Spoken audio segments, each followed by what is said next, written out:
Hi, this is Rick Howard, the operations manager at Goose Island Beer Company here in Chicago. I've been in the bottling and packaging industry since 1987, following 10 years in the service. I've been bottling and packaging with Canfields here in Chicago and Coca-Cola, as well as Ocean Spray Cranberries.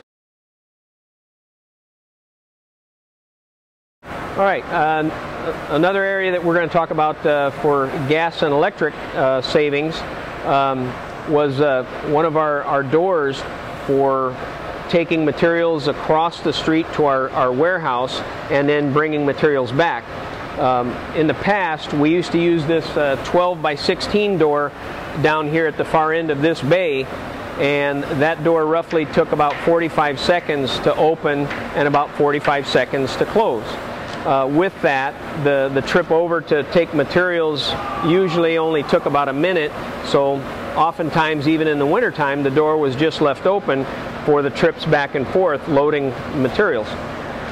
With that, a lot of cold air would rush into the building, and our unit heaters were constantly running. The plant was constantly cold in the wintertime, and what we ended up looking at was a high-speed door, relocated our drive-through, put our spent grain trailer in this bay, and took the bay that the spent grain trailer was in and made that our drive-through. And if we want to take a walk over there, we'll see the high-speed door that now is in the old spent grain bay. And the high-speed door is on a remote control, just like in your car. And when the door is operated by remote from the fork truck, it takes about 8 seconds, if the safety beam is not broken, for the door to close. Same purpose of the high-speed door was applied to our cooler, our drive-in cooler.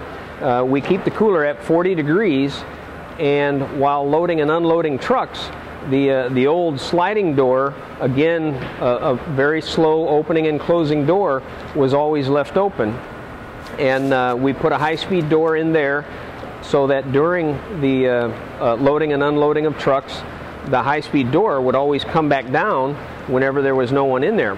Because if it took a half an hour to load a truck, basically your 40-degree cooler was open to the warehouse. And in the summertime, when in the warehouse area, it can be upwards of 105 degrees, that 40-degree air would be compromised immediately.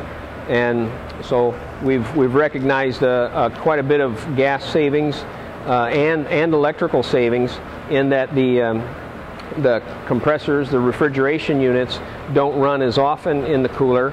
Between 2009 and 2010, we've reduced gas consumption by roughly 15%. We've reduced electrical consumption by about 5%, and that is while also producing more beer year to date.